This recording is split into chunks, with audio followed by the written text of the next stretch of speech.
First up, Yulia Skripal. Sergei Skripal's daughter is a Russian citizen, and I think the Russians are suggesting now that they themselves are going to launch their own kind of inquiry into an attack on one of their people. Yes, that's right. This is what we're hearing now from Russia's investigative committee of the Russian Federation. They've told state media here that they will be opening criminal proceedings into the attempted murder of Yulia Skripal. As you say, Sergei Skripal's daughter is a Russian citizen, and also into the murder of a Russian businessman, Nikolai Glushkov, who was living in London. He was found dead in London about a week after that poisoning of the former spy and his daughter on March the 12th. Nikolai Glushkov was a businessman, a prominent businessman in Russia, who was given political asylum in the UK in 2010. When he was found dead, the British police have opened an investigation into that. Counter-terror police are investigating, but we haven't heard too much from their side about whether they see this as suspicious or otherwise.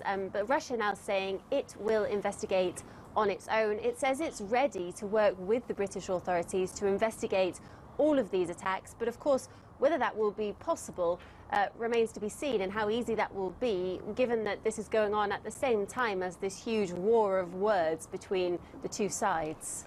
And indeed, Lucia, as we wait to see what retaliation Russia will take for the expulsion from Britain of its agents, we still don't know that. We have a Russian presidential election coming up on Sunday. It's widely expected, it will be no surprise if or when Vladimir Putin returns as president. But is this helping, perhaps, to bolster his popularity with Russian people? Well, certainly he's acting extremely unconcerned about the effect on the election.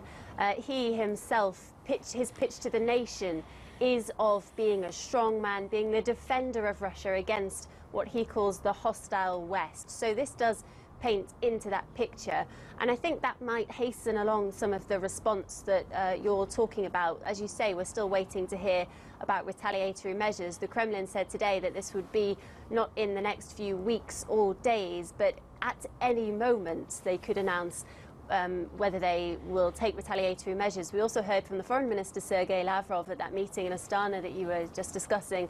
He said they will be expelling British diplomats.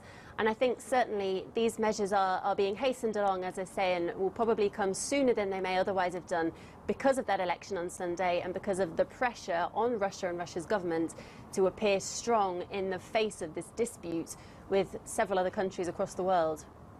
And we thank you, Lucy Taylor there in Moscow.